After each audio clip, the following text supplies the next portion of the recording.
From the Samson Production Studios in the heart of Hazelton, Pennsylvania, it's your News 13. Brought to you by SSPTV and the Standard Speaker. A community still coming to terms with the tragic fire that claimed 6 people, including 4 young children. Schuylkill County's support for the victims and their family, our top story on News 13 for this Tuesday. Good evening, everybody. Thank you so much for joining us. I'm Kathy Baczynski. It was a horrifying end to Mother's Day as a woman from Pottsville watched as her husband, 4 children, and sister lost their lives trapped in their burning home. Today, fire crews still investigating the cause of that fire. The neighborhood still recovering. And as Matthew Petrillo tells us, life for Pottsville goes on. Overlooking the hills and mountains that surround Pottsville sits a Pierce Street home scorched from a fire 2 days ago. The burnt house is now a daily reminder to neighbors about the tragedy that night when 2 adults and 4 children were trapped on the 3rd floor of the home, surrounded by walls of fire, while their mother watched from the outside, yelling for help. They were nice people, you know, and they're going to be missed in the neighborhood because the kids were running around all the time playing. You know, if I was out doing something, they'd be over talking to me, and, you know, they're going to be missed. Jeff Coolwin lives just across the street from the house. He said he loved watching the children grow up. I think it's all sunk in yet either, you know what I mean? As it's been going on, it's been harder to, you know, comprehend it and that, so. Yeah. It's still difficult for neighbors to cope with the loss, but it's an even bigger challenge for young children who would see the 4 brothers and sisters at school every day. The students have responded remarkably well. Superintendent Jeffrey Zwiebel says the school will have an extra 10 counselors on hand all week for any students who need them. But he says some students have chosen to express themselves through art. Many students have drawn pictures and wrote short stories about Joy and for Joy that we hope to be able to give to her mother sometime soon. Students also made a paper quilt with her name on and drawings, and again some short stories and sayings and some remembrances that they had of Joy. So the kids have done a remarkable job. A fund has been set up for the family's sole survivor, Kelly Brown, the mother of the children. Any Wells Fargo branch will accept donations to account number 267-870-3436. Matthew Petrillo, News 13, Pottsville. Last evening, Pottsville City Council was to present awards to some residents who helped save lives in a fire just the week before. As Stephanie Gordon reports, yesterday's tragedy tempered all that. The city of Pottsville is still in mourning after the tragic blaze that took the lives of 4 children and 2 adults early Monday morning. On Monday evening, the City Council of Pottsville was supposed to honor firefighters and neighbors for their heroic actions during a fire last week. But they decided out of respect to the recent tragedy and from wishes of the firefighters to postpone that honoring. The firefighters that had responded to last night's incident had requested that in light of the situation that had occurred up there, they didn't feel it would be appropriate to be honored for saving a life when they felt that at the same time they lost a life. And we respected their wishes and delayed the honoring.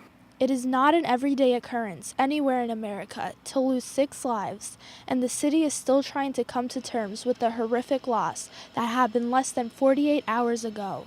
The reaction has been shock and sadness throughout. You know, as I said, we've lost a whole family. It happened overnight, and many people woke up to the news and had no idea what had occurred. The firefighters, however, are like a family of their own, and the Pottsville Fire Department has seen an outreach from departments all over the nation to share their support. We've been receiving communication from throughout the county, throughout the state, throughout the nation, and even Nova Scotia have people up there, municipal leaders have set down their sympathy and offering their moral support for the tragic loss that we had here. Council says that the honoring for the rescue of last week's fire will take place at next month's council meeting. Stephanie Gorney, News 13, Pottsville. If you're not feeling well, don't plan on visiting Hazelton's new free clinic for another couple of weeks. The opening won't be as soon as anticipated. Hazelton's free clinic won't open until on this Thursday because organizers say they need more time to prepare. The committee is working to give the best service medically and want to make sure that all proper government and legal filings are complete before the opening, which should be in about another month. We're going to have to postpone the opening date, which was on May 16. After talking to other clinics, we realized that we are not well prepared. So we have to sit down and get more things in order for us to provide a better service. So that's why we're not going to open May 16, but eventually we will tell you and the press, when is going to be the opening day for the clinic. But we need to be secure that the service we are going to provide is going to be covered in any aspect, legal, medical, everything has to be covered. So that's why we need to prepare before we can open the clinic. And once that free clinic is up and running in about a month, it will still be located at Catholic Social Services. Well, folks who live in the mountaintop area say prohibition is over. A new wine and liquor store is back and better than it was before. The wine and spirit store right on Route 309 near Weiss Market reopened its doors today. Inside, folks enjoyed wine sampling and food donated by the market. The wine and spirit store closed back in 2011. Although the reopening took a little bit longer than expected, the community and store employees are happy to see the liquor store reopen and back in Mountaintop. This store has a whole different look and feel in comparison to our previous store. It's warmer, more inviting. We really think it allows the consumer to want to kind of browse the aisles and experience new products and try new things. Hundreds of additional wines and spirits. And as well, we're also adding the Chairman's Selection, which is a luxury wine that we carry in all of our premium collection stores. Well, one, we came for the wine tasting, and the selection is good. There's a lot more variety than the old place, so it's very, very fun. And the new wine and spirit store is actually the only one in the greater Mountaintop area. And still ahead on News 13, get ready to turn the heat up for one more night. More cold, but then we warm up. I'll tell you all about it in News 13 weather. And then from eyesore to no more overnight. Who cleaned up a troublesome trestle and what folks have to say about it when News 13 continues. Tamaqua's Broad Street Bridge is the town's busiest. It's more than 100 years old and it's about to receive a makeover. But the project is expected to take a year and a half. And as Matthew Petrillo tells us, that has some people in the community frustrated. Pennsylvania has the third largest amount of bridges in the nation, but the state also leads the country with the greatest number of so-called structurally deficient bridges. These bridges, like the bridge on Broad Street in Tamaqua, need immediate attention before they become unsafe. Definitely all agree on is that the bridge needs to be repaired. It's quite old, the sidewalks are in rough shape, it definitely needs to be repaired. But Borough Manager Kevin Steiger-Watt says that's about all the borough and PennDOT can agree on. PennDOT initially wanted to start construction on the bridge May 24th, the start of Memorial Day weekend. They were able to compromise by pushing the start of the project back the following weekend, May 28th. But then there's the time of the project. The Broad Street Bridge will be closed to all vehicles and pedestrians beginning May 28th for up to a year and a half. 18 months is a long time to close off our main street, so it's going to be a huge inconvenience for pedestrians, drivers, businesses, downtown. That means trucks who use 209 as a direct route will have to lengthen their travel times and go around town. And pedestrians will be getting a bit more of a workout. It's a little difficult for the older people who can't walk far in that, because now they can't go directly up to Turkey Hill or to Sovereign Bank or to one of the facilities that they use frequently.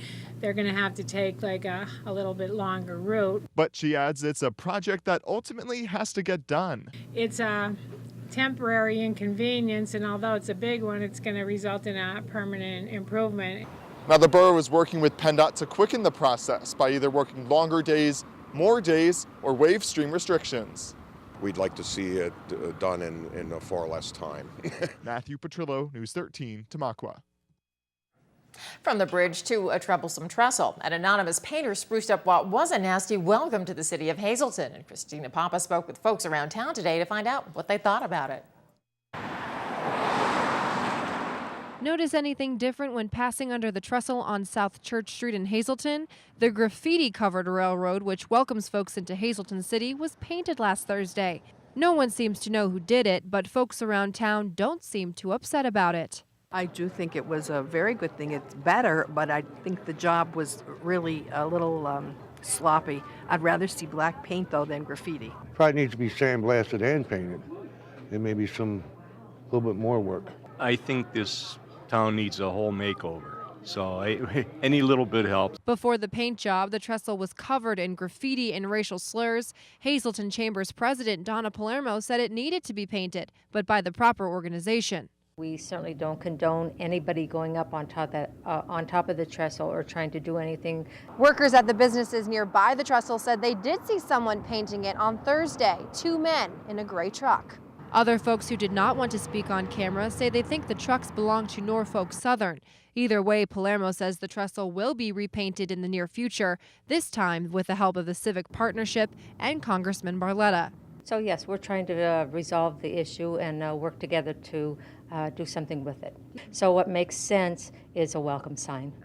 But folks around town have other suggestions. Green even, you know what I mean? Something just to make the area a lot better. Christina Papa, News 13, Hazelton. And time now for our regional weather from the National Weather Service. Checking the radar, still the slightest chance of a little precipitation into the evening and overnight, but whether that means rain or snow flurries will depend upon how cold it gets tonight where you live. Creative condition looks like last evening. Facebook lit up last night with pictures of rainbows from across our region, and this could be one of them. It's by Paige Mundy, a student at Valley Elementary, and there she is enjoying the rainbow after a storm.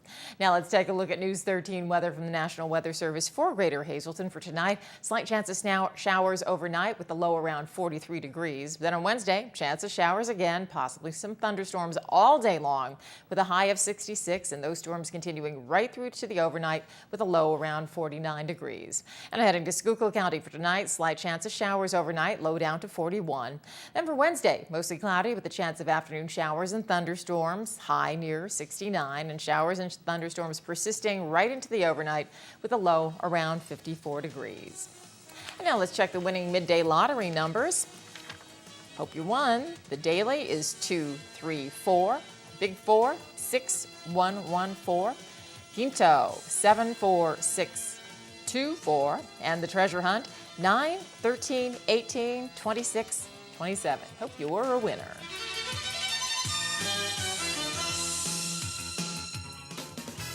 Good evening, everyone, and here's tonight's Talk of the Town report. First tonight, the American Cancer Society will be holding a Look Good, Feel Better program at the Hazelton Health and Wellness Center Monday, May 20th from 1 to 3 p.m. The program helps women deal with the side effects of cancer. For more information, please call the Society 1-800-227-2345. And finally, Anna Montague will once again be teaching Spanish classes at Cunningham United Methodist Church. The classes will meet Mondays beginning June 17th from 10 to 11:30 a.m. or from 6 to 7:30 p.m. To sign up, please call the church office 570-788-3960. That's tonight's Talk of the Town. News 13 would like to send sincere condolences to the family and friends of these recently departed. Nelson E. Clark, Sr. of Fineyville. Services are Saturday at 10:30 a.m. from the St. James Church. Friends may call Friday from 6 to 8 p.m. and Saturday from 9:30 to 10:30 a.m. at the church. The Sean E. Clark Funeral Home is in charge of arrangements. Geraldine Alice Ash of Mount Pleasant, Michigan. Memorial was held today in Mount Pleasant. William A. D. Giantoni, formerly of Mahanoy City. The David D. Jarrett Funeral Home is in charge of arrangements. Michael Perhanich of McAdoo. Funeral is Thursday at 9:30 a.m. from the Stanley Yanalowski Funeral Home. Friends may call Thursday from 8:30 to 9:30 a.m. Geraldine S. Bagnata of Bloomsburg. All services will be private and at the convenience of the family from the Harmon Funeral Home. And Clara A. Remack of Freeland. Mass is Wednesday at 10 a.m. in the St. Patrick's Church in Whitehaven. The McHugh-Wilczek Funeral Home is in charge of arrangements. Tonight's obituaries have been brought to you by the Smilax Floral Shop located on 15th Street in Hazelton. For delivery to all local funeral homes, call 570-454-0111. And by Mia's. Once again, the Hazelton area's #1 rated restaurant. Call 570-501-3410 for information on luncheon packages. SSPTV Sports on News 13 with Fred Barletta Jr.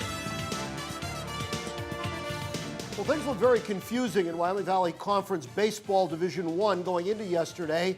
Berwick had a one-game lead, but there was definitely a possibility of a three-way tie.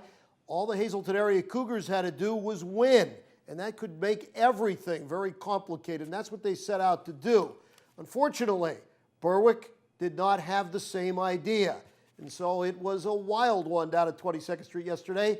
Our Mike Madry was there, and he tells us all the details of what turned out to be a very chilling but thrilling game. Looking to avoid a three-way tie in the division, the Berwick Bulldogs came into the final stretch of the season looking to pick up one W and clinch the conference title against Hazelton. In a game that saw a lot of hitting, Berwick stuck with it and outplayed Hazelton pitcher Tony Hernandez. A little bit of a gut check time. You know, Hazelton's been playing very well, and Hernandez kid on the mound, and he's a stud. And I thought we had some really, really good at-bats today against him. In the victory, Berwick celebrates a conference title. But for Hazelton, they didn't come into this game expecting a loss. They wanted a win. Well, it's a game we obviously wanted to win. We left it all on the field.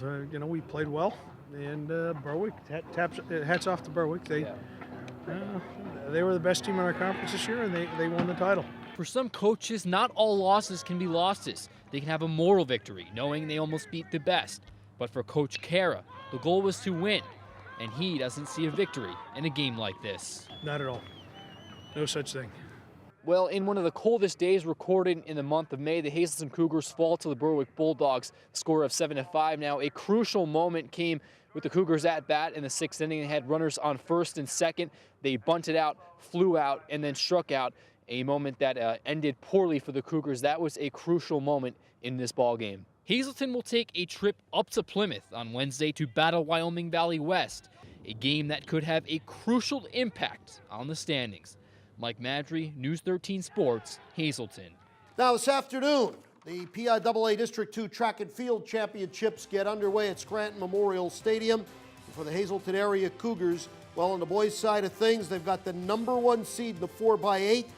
They got the #1 seed in the 100 dash and the 1600 and 3200.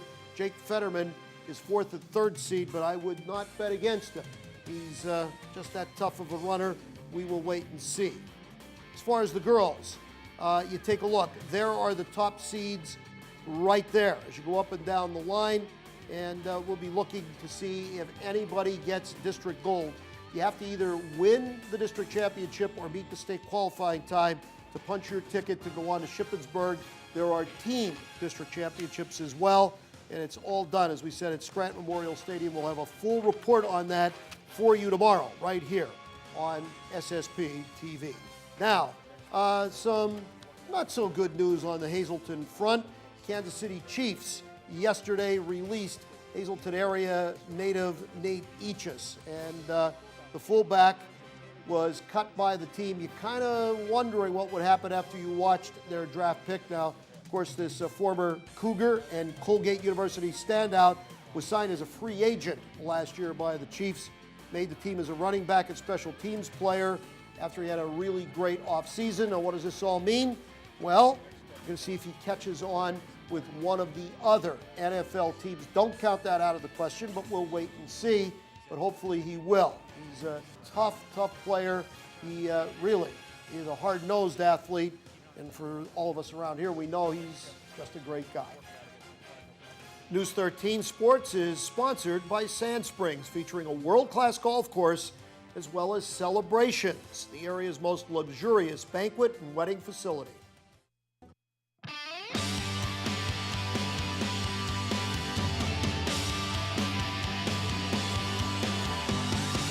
Welcome to this week's District Newsmaker. Today I am joined by Dr. Butler, and we're going to be speaking about how many students graduating this year and their accomplishments. Now, today we're at the Hazelton Area Career Center.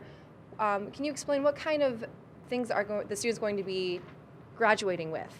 Sure, Christina. We're graduating slightly over 800 students, 9 through 12, in the secondary buildings this year.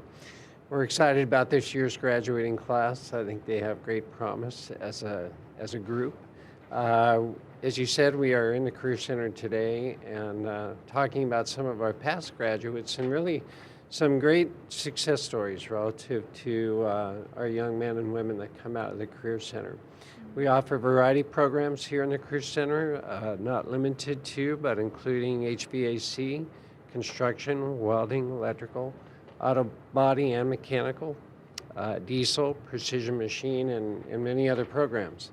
So the students really are fortunate in this, in the Hazelton area and in this county to have the opportunity to pursue programs of this nature in the Career Center. Many localities in the state, students do not have, not only are the programs limited, but the equipment and the facilities are nothing like what's offered here at Hazelton. So we're very fortunate, and our students do take advantage of those programs, and they come out with great skill, in some cases even certifications that will be the ticket into a trade school or into the industry for work.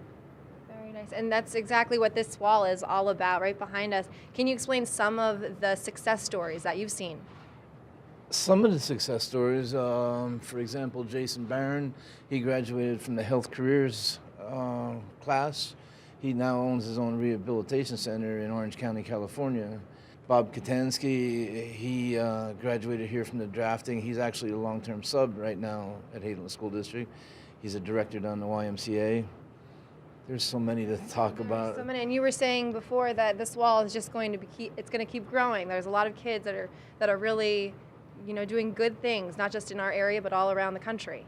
That is correct. I just started this, if you will. I just started the research on some of our kids that leave here, simply because once they leave here and go into the industry that they were taught while they were here, you don't really hear about them. So I know this wall will definitely expand. We'll be seeing some more awesome things the kids are doing. And thanks, guys, so much. That's this week's District Newsmaker. We'll see you next week.